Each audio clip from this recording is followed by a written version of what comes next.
personally, this is just me. Most of my female friends, actually all of my female friends, I don't think I've ever had sex with them. Mm-hmm. All the ones who I actually consider friends, and who I'm still friends with to this day, not one. Let's say people are dating and they're actually having, let's say they're actually having sex. Do you think in that scenario they should tell the other person or not? If sex is involved, 75 hard updates, babe.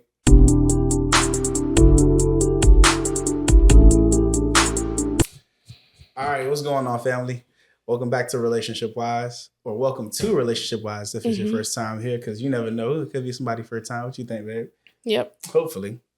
Yeah. I go by Terall, and this is Tasia. So today we're talking about navigating the transition from dating to serious commitment, right? So before we get started, go ahead and subscribe. I want to see how this is going to work out. Go ahead and subscribe for us. Tell us what you like about the pod. If you're listening, please give us a 5-star rating and a follow. But let's get into it. So the first tip about going from dating to serious commitment, right, is defining the relationship. Well, I think you should define what dating is first. Oh, because a lot of people. Go ahead. Well, go ahead and define what dating is, baby. I mean, because you go ahead. Why?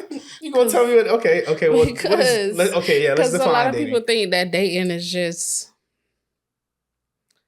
A lot of people consider dating as a serious relationship. Okay, that's they fair. Don't know that. That's true. Let's put it into better context. She's right. All right. So, dating in this scenario, in this specific incident, is basically, or as it should be, is when you actually go on a date with a person who is not your significant other, right? This is what I guess us millennials call the talking stage, right? You can go on multiple dates with multiple people. You can sometimes, go on a date with one person exclusively, but you guys are not together as a couple, right? So that's what I mean by dating. So going from dating to actually having a serious commitment and relationship, right? So going from talking phase to real relationship. Yeah. All right. So once you want to get into that serious commitment, we got to learn how to define the relationship, right? So we have to discuss the importance of having open, honest conversations about where the relationship is heading. This includes bringing up the topic of exclusivity, aligning expectations, and ensuring both partners are on the same page regarding their future together, right? So right in my notes, I was like, I think this might be funny to talk about. But in this talking stage, babe, do you think people should be honest about their roster or the group of people who they're dating? What you think? You think so? Well, you said the group of people that they're dating? Yes. Or the people that they're talking to or whatever. What have you. Go ahead. Yeah. I mean, I don't think that's necessary. Like, why you gotta know? Why do you have to know? Okay, but let's say people are dating and they're actually having, let's say they're actually having sex. Do you think in that scenario they should tell the other person or not? If sex is involved, then yeah. Okay. But if it's not, then let it be. Okay. Yeah, because I mean, to me, I feel the same way. I feel like as long as sex ain't involved, you should let them know, or you don't necessarily have to let them know that you got a roster or a group of people who you're talking to, or if you got 3 because you're people, dating, it's not exclusive.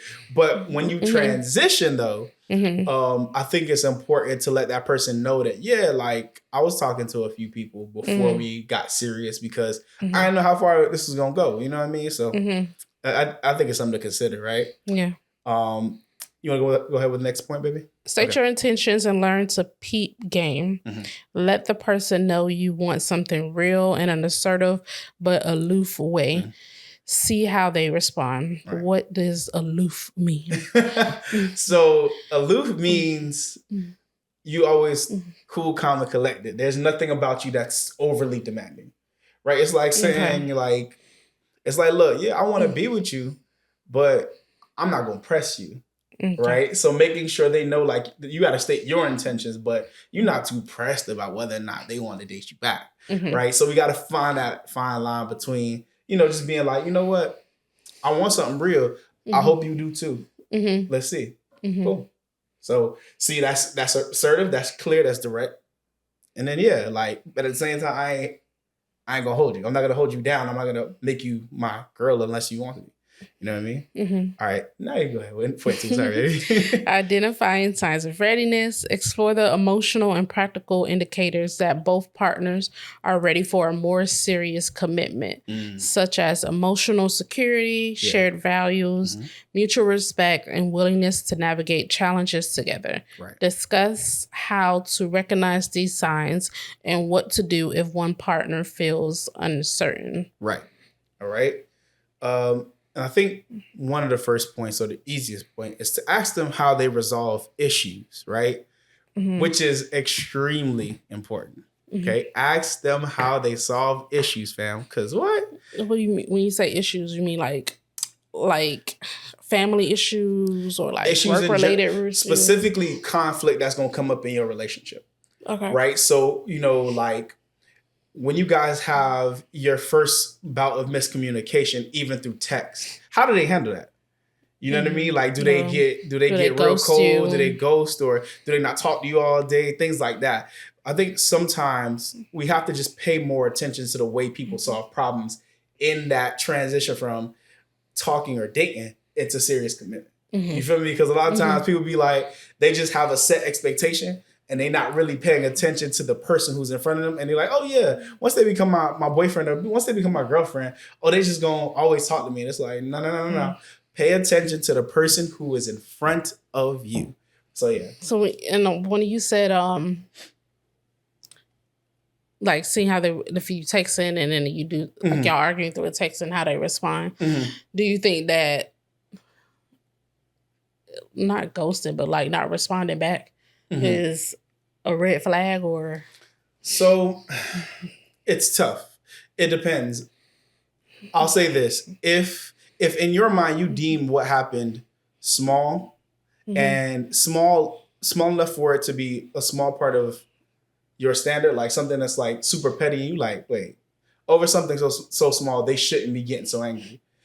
Have a conversation with them and see their side. Oh, you mean like that? I was talking about like how they respond in that text situation. Like if they... All right, okay. Go ahead.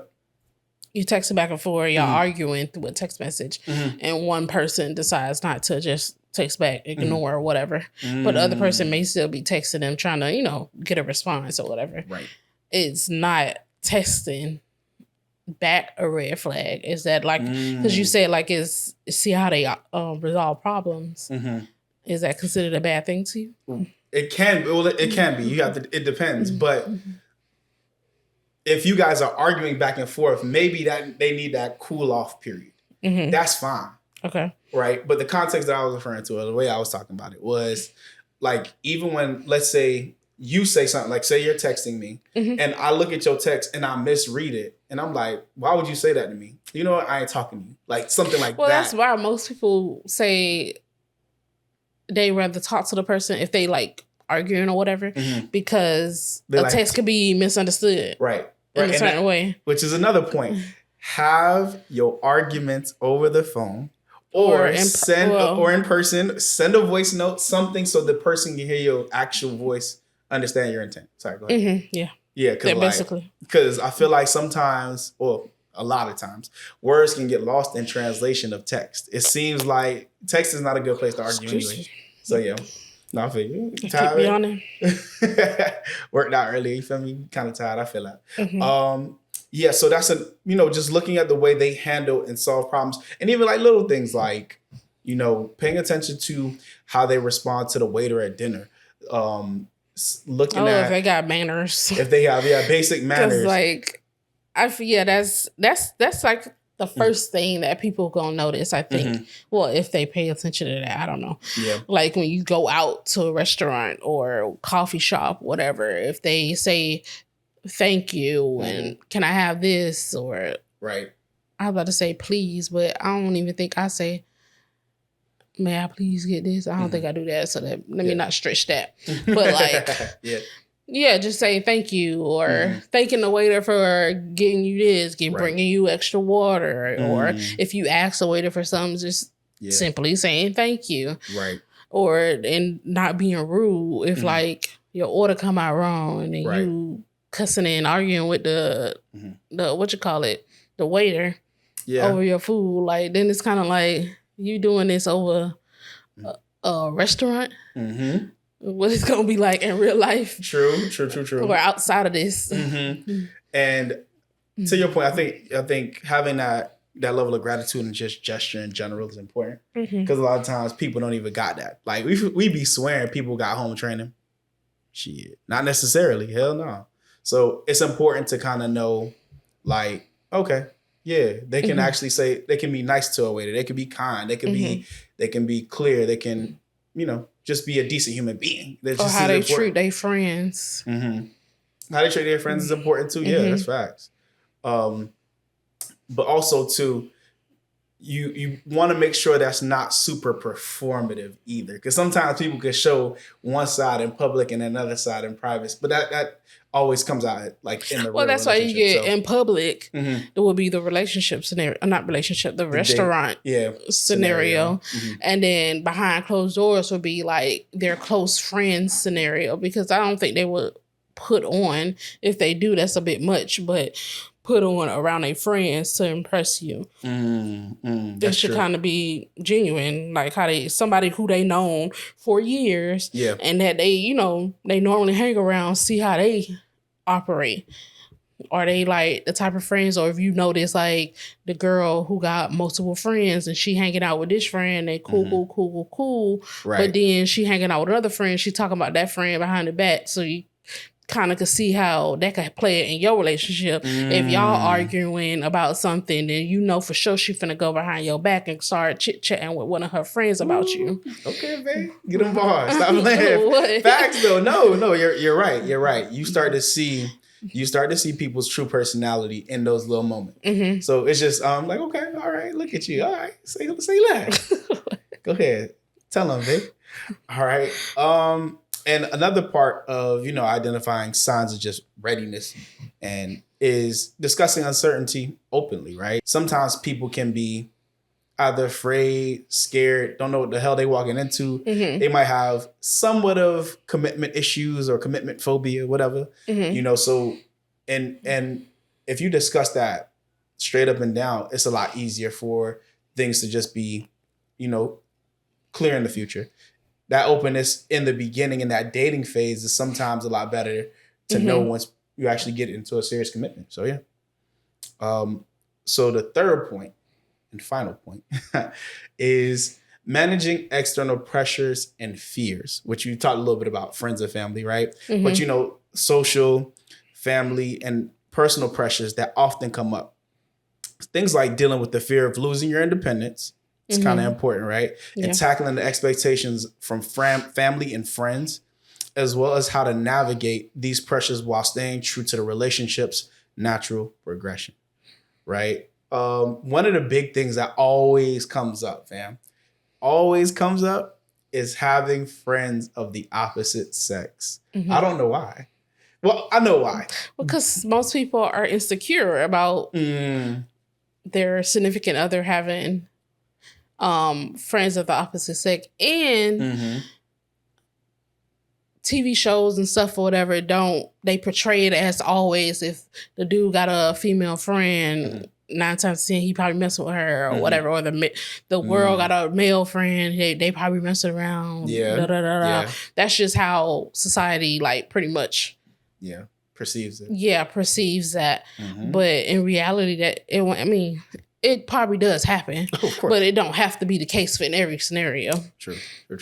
I think there's I don't know the percentage, right? But we can say, let's say 50. There's 50% chance that people actually do that, and then the other 50 where it's like platonic or it's actually like they're actually friends. Yes, there is a lot of dudes who stick around in women's life to end up trying to get something. Yes, that's very true. However, personally, this is just me. most of my female friends, actually all of my female friends, I don't think I've ever had sex with them. Mm-hmm. All the ones who I actually consider friends, and who I'm still friends with to this day, not once. But I think that came with making sure that we ain't want to fuck up the type of relationship we had. Because it's like, I ain't gonna hold you. Having girls as friends is low key a fucking infinity stone. Because what? Like it. Babe, I'm telling you, it helps you alter reality, okay? Because as a man, I can't understand the feminine perspective that easily. So having a Taylor be like, hey, yo, Tay, this is going on. Da, da, da, da, da. Can you help me, please? Like, and her explaining it to me in a way that's both objective, but also from a girl's perspective is like, that's like it's just it makes life easier because I'm like, what are you talking about? Like not what are you talking about, but like sometimes I don't always see it from your perspective, and I need those eyes who can in a way that's not so like, damaging to my ego or whatever. You feel me? So that's an important point. And another point too about having friends of the opposite sex, I feel like it's always important to kind of have boundaries, right? So things like making sure they know, like, yo, once I have a girlfriend, like I heard a relationship coach say, once I have a girlfriend, like we ain't finna be up on the phone until 2 a.m. You know what I mean? Things like that, making sure that they know, we might be friends, we might be best friends, we might be whatever, but actually making sure like, yo, boundaries. Once this boundaries in place, my significant other comes first now. And so, and having that real conversation with them is just, it'll help. You know what I mean? And another thing too is, for me personally, is that I wanted to make sure all of my female friends, especially, right? All my friends always met you, but all my female friends especially, I wanted to make sure they met you. Because I feel like as a woman, you could gauge, okay, how she feel about my man? Are they actually friends? Is there more going on? Well, I feel like you would have that kind of inclination to see like and put two and two together, so to speak. So, but yeah, and I think that's just important to make sure your partner can actually see the relationship and how the dynamic works. Because we're friends. I'm trying to think that I don't. Go ahead. I don't think I really cared then when we was dating. Interesting. I don't think so. I will never. Go ahead. I will never forget. It was because I don't think I cared at all. That's just something that didn't really bother me. Yep. But my mom, when Markia? Yeah, when Kia was in town for the for the open mic. For the open mic. Shout out, Vent. And I knew she was either staying at your mom's house or whatever. It's my mom's. And I didn't meet her yet, but I was going to meet her at the open mic. Yep. And then I told my mom, his friend from wherever she was from, whatever. And she felt some type of way about it more than me, and I'm the one dating you. And I was like, it just didn't bother me. And then that's just not something I don't know. I don't. Yeah. I mean, and fair, right? Like, I mean, in her mind, not to say that you should be naive enough to be like, okay, even if it doesn't bother you, you still look and like observe and like look at the dynamic and just trying to see if something is on the up and up. But it never crossed my mind that I may have subconsciously been like paying attention and seeing and everything, but it never like in my mind was like, I gotta be watching. Let me see. It never came up in my brain like that. So I probably did it subconsciously without knowing, but like it's just nothing that really stuck out to me that, I gotta pay attention. He got this good friend. He got another friend. Like it just, I didn't really care. Okay, fair. I think even that's important though. Like, and it kind of lends into what I'm about to say next about, family expectations. Cause like sometimes family can be so overprotective about their kid and, well, why is he doing that? Or why is she this? And And like you having to navigate them expectations, even with your family and like, like you like, Mom, like it don't seem like it's that deep. But at the same time, it's like now you got to combat her while trying to subconsciously observe, and it's like, well, ain't not really going on. I just want to have my relationship and let it be. You know, so it's funny how that works. And another thing too about family is, you know, knowing how to interact with your partner's parents, and how to build relationships as you go along, because that's huge. What do you mean build relationships within the family as you go? As you go from dating into serious from like different family members or whatever. Yeah, because like I feel like when we first met, I feel like me and your mom kind of gelled really cool. That we was all right. Same thing with you and my family, but I feel like that first initial meeting kind of always has to be somewhat formal. Make sure, like, you know, I'm laughing because you met my mom at my house. Yeah, and then I met your mom at your graduation. Yeah. So but but you my dad though, like I met your dad before. I met your dad before your mom. Right. So you know that those things are important. I mean, I once heard Lil Duval talking about, so you know, everybody met my mom, but that shit ain't important. But it's like I feel like you still do have a level of importance once you actually won. You know, getting serious. Let that girl meet your mama, bro. You know what I'm saying? Let them meet your parents, because that's important. And another thing, I feel like as that transition happens too, you got to be aware of the internal dynamic of that person's family.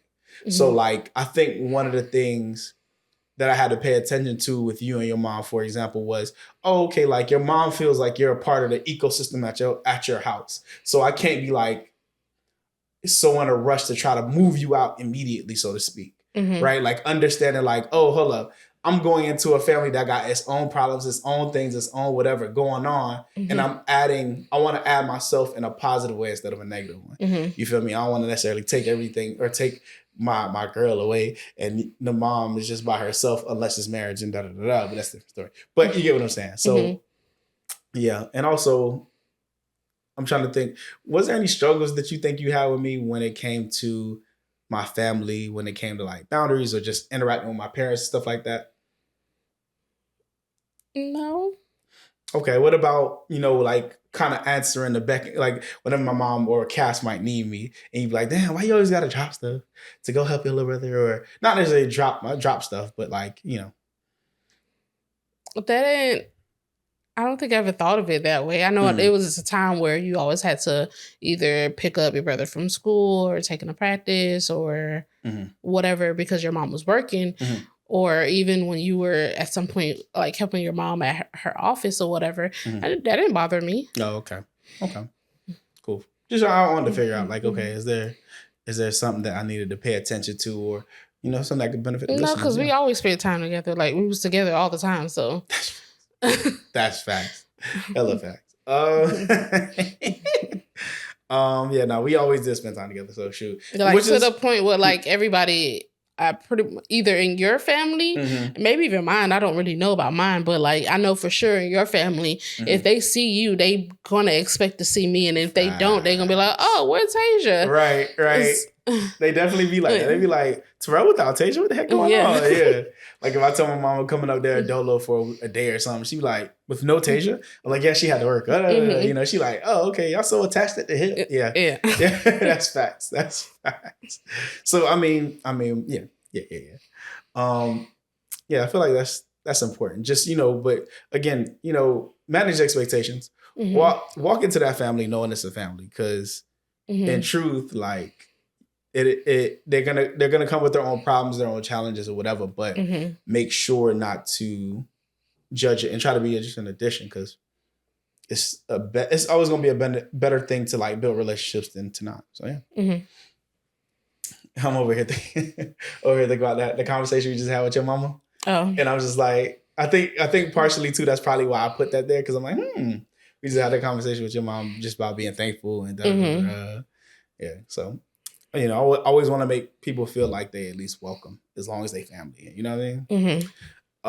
Let's see. So 75 hard updates, babe. I don't know what day we on. Oh, today is. When did we start? On the 9th? We started on the 7th, that Monday. Oh, when did we? No. We started September 9th? Well, I closed on my reads on the 9th, so yeah, that's a Monday. We started on the 9th. Okay. So go ahead. So it's been exactly 3 weeks. Oh, so 21 days. Day 21. Listen, if you follow us on socials, you'll know what day it is because I post it every so often throughout the week. But yeah, so day 21 of 75 hard, which yeah, maybe so the hardest part for you. Waking up at 4 o'clock in the morning to go work out during the week. Yes. Yeah. It's just I can't with the waking up. It's just something about waking up early. Mm-hmm. I just can't do it. Like I don't know. It don't matter how many times I try to go to bed early, so I'm not tired. Like it's not the workout that is just the actual waking up. Mm-hmm. Once I start working out and stuff, I'm like, ooh, it feel great. Mm-hmm. Fine. But waking, that's the hardest part. Mm-hmm. And I get that everybody who do the 75 hard, they don't even have to wake up, but because of our schedules to get 2 workouts in a day, we have to wake up early to get one done before work and then the one after work. Lord. Mm-hmm. Facts. Base and fact right now. I mean, the hardest part for me is I would say it's 2. It's getting enough water in without feeling like I'm gonna piss myself all the time. And then the second one is I low-key started to count calories and I'm just like, fam, like I just want to eat. I don't really want to do all this calorie counting. But I realized like I'll literally see the difference when I count calories and I consume the proper amount. I'll fluctuate in weight from like 2 or 3 pounds in a day. And I'm like, holy shit, I need to find a way to make this more routine and consistent. Mm-hmm. So, just getting that water intake, and then water also puts your body weight back up. So it's like, so that's another thing too. But yeah. But so my diet includes the same as mine because I'm cooking. No, I know. But I'm yes, my wife cooks. Don't get into it. It is, we do have a similar diet. We always try to eat vegetables, protein of some sort, whether that's fish, beef, chicken. Mm-hmm. And in the morning, I always get like a yogurt, maybe a fruit, things like that. Nothing too crazy. That's the diet. And I don't eat. We brought stuff to eat for breakfast because I thought, okay, we're working out twice a day. We're going to need like some type of breakfast to eat. Yeah. But honestly, I still don't be eating breakfast. Like, I just don't, I can't do it. Like, I'm not that hungry that early in the morning. And by the time it's like my lunchtime at work, maybe that's probably it. Because my lunchtime at work, depending on if somebody show up, somebody call out, whatever, it's either 11:45 or 12 o'clock. Mm-hmm. Which is lunchtime. Which is lunchtime. Well, 11:45, that sounds like breakfast to me. But 12 lunchtime. But earlier than that, I'm working. Who got time for breakfast? Exactly. That means I would have to eat breakfast earlier, and I'm not hungry. So, yeah. I mean, fair. It depends too. I think like the later I work out, I find myself sometimes being hungry that following morning. So if I work out like at 9 o'clock and then we got to wake up at 4 o'clock, that morning I'll be like, yeah, I need breakfast. I have to have it. But if I work out, my second workout is like at 7 or at 6 and I have dinner that night, I'm good. For me personally, I think it's when I work out late and don't eat none after that workout, that's when I'm like super hungry in the morning because I do that double workout between, whatever those times is. But yeah, so yeah, fair. I mean, the thing you bought for breakfast, I felt like we was gonna try it. I felt like we was gonna like it, but then it's like we I really tried like it once when I ain't had no dinner, and I'm like, what can I eat without having to order anything? And I tried it, didn't like it, so I didn't touch it no more. Fact.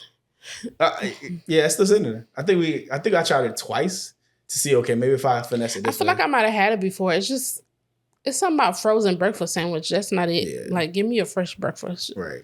And I bought turkey bacon that I haven't cooked yet, which I need to cook because before it go bad. But I don't have no eggs because, again, we don't eat breakfast in this household. So might have to make brunch on the weekends or something crazy. I don't know. Something. I be thinking about that, but then I don't wake up. I mean, brunch could still be, but brunch could be at lunchtime. It could be 12 o'clock. But we'll figure it out. We'll figure it out as we go. Because another thing too that I noticed about my diet was I love eating my plantain chips, which is like a better chip than I guess others.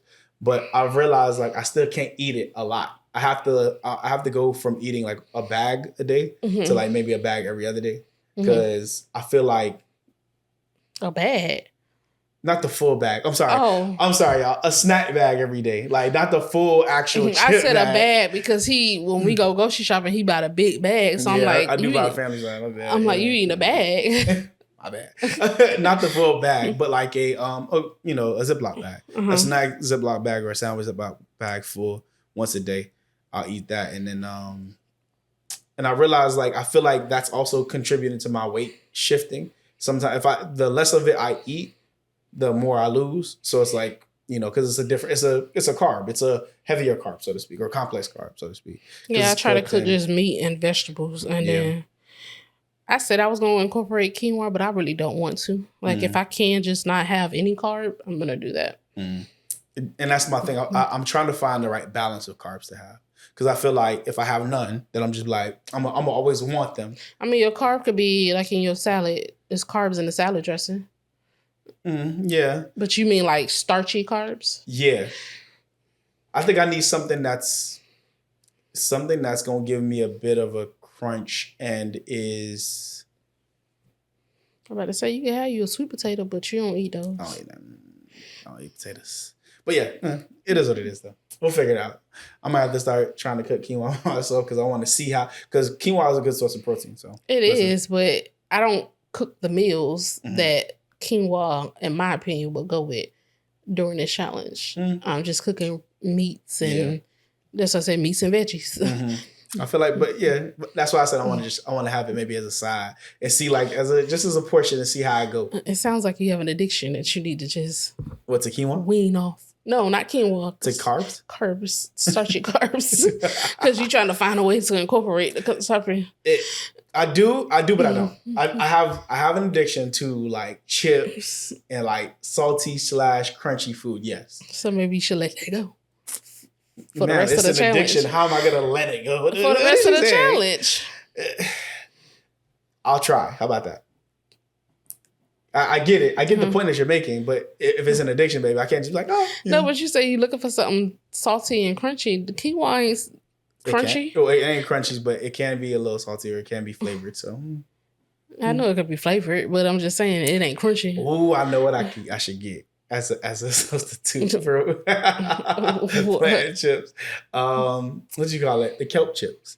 That might have to bust. I just thought about that. Kelp? You mean seaweed? Yes. Oh. You said kelp chips. I'm sorry, seaweed. But that might have to bust. Because I just thought about that. Okay. Because that's less carbs. It's crunchy, it's salty. Okay, hold up. All right, yeah. See? So seaweed it is. Seaweed it is. Okay. What is your mental focus like, baby? You don't know? Do you feel like it's gotten any better?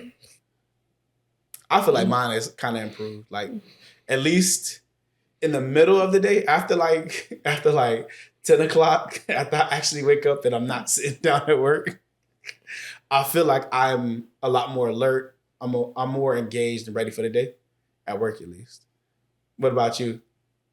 I haven't noticed a difference. Not on? Not to say that in a bad way, but I didn't look at it that way. I don't know. Okay. I haven't been paying attention to that, so... I haven't either, but I had to think about it. Like, I'm like, hold up. I actually feel like my thoughts are a little clearer for me personally, just how I think. So, yeah. And the last thing is, do you feel like you're getting more in shape? Like you're not as out of breath when you work out anymore. You actually can stomach a full workout and not feel like, oh, I can't do this shit no more. Da, da, da, da. Yeah. With the walking every morning and stuff. Out of breathness. I don't feel like I'm out of breath that much now as it was previously when working out and stuff. But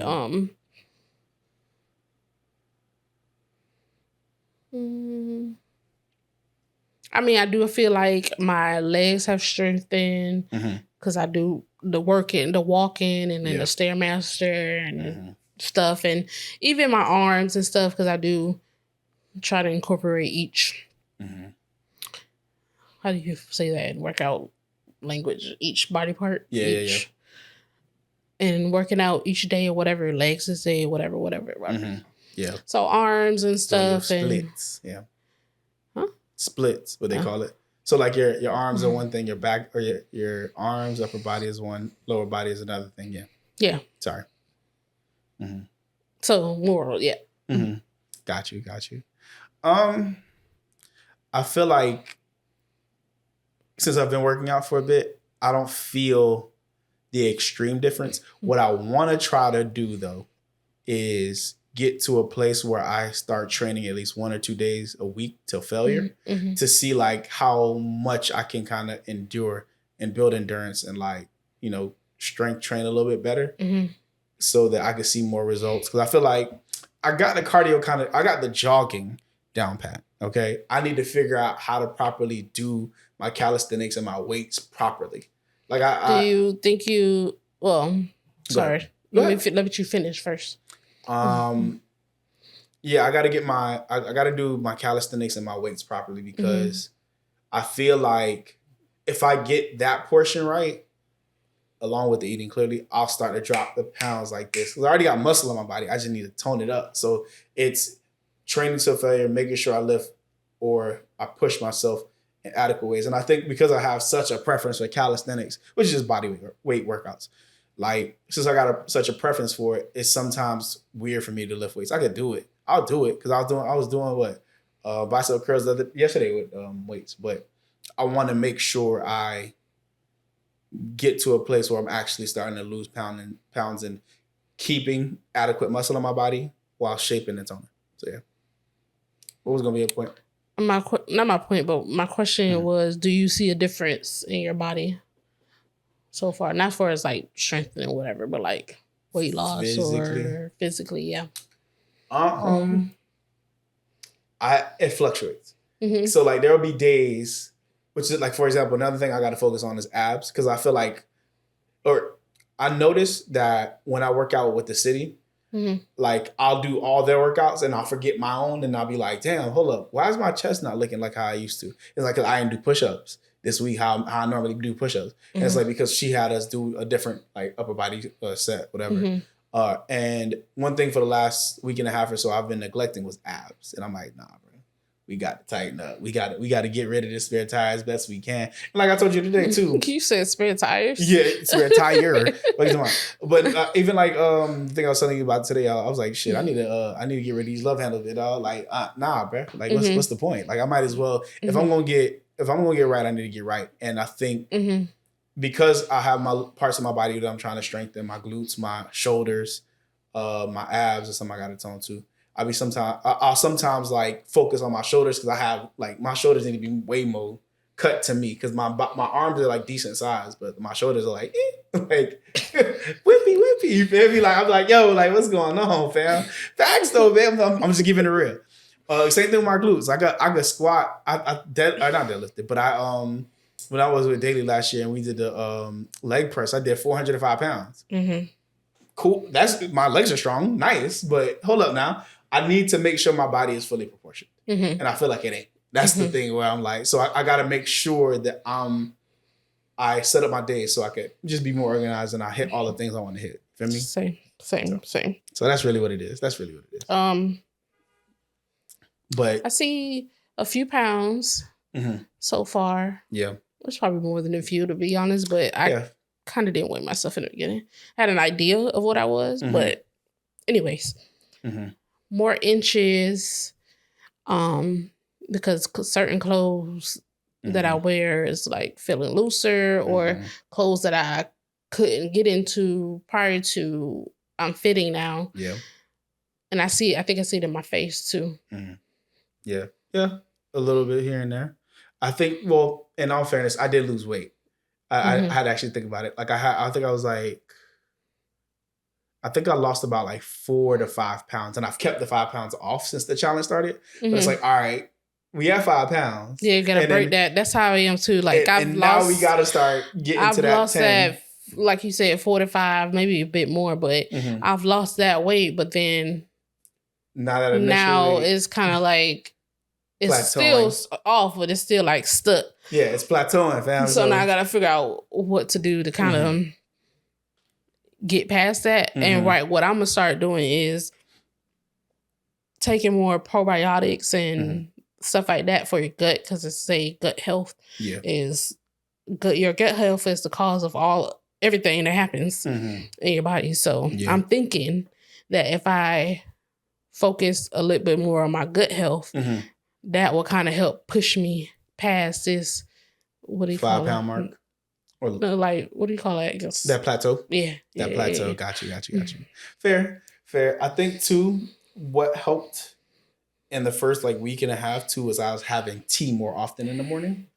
And tea is just a natural diuretic. So, and it gets the body kind of going and flowing. So like, listen, I might have to wake up every morning and take a tea. Whew, why am I getting all tongue-tied? Drink tea.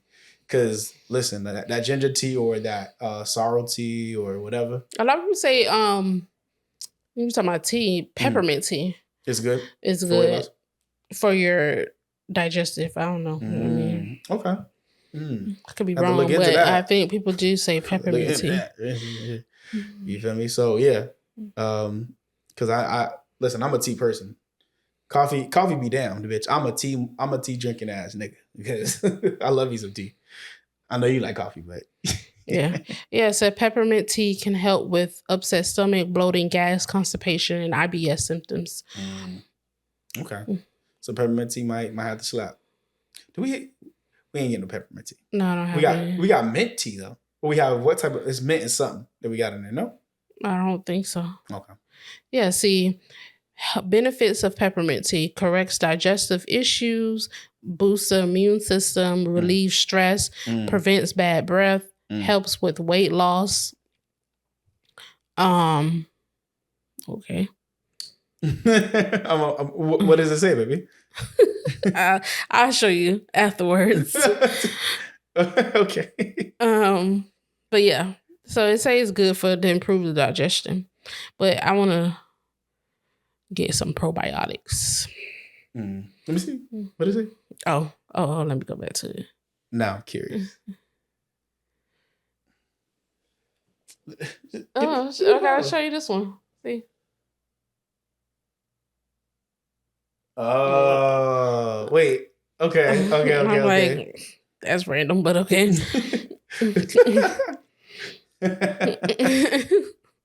Okay, fair. Shit, I'm about to say screenshot it. Oh, and then I'll have them read it. Besides peppermint tea, I know people say drinking water with lemon in the morning. Yeah. So, my assistant manager said drink it in the morning and at night, and that helps with the digestion and whatever and weight loss. Which makes sense. Yeah, might have to do that too. Yeah. Okay. Any last thoughts before we clock out, baby? I'm about to say anything else. Any last thoughts, baby, before we clock out? Nah. All right, y'all. Well, this has been Relationship Wise.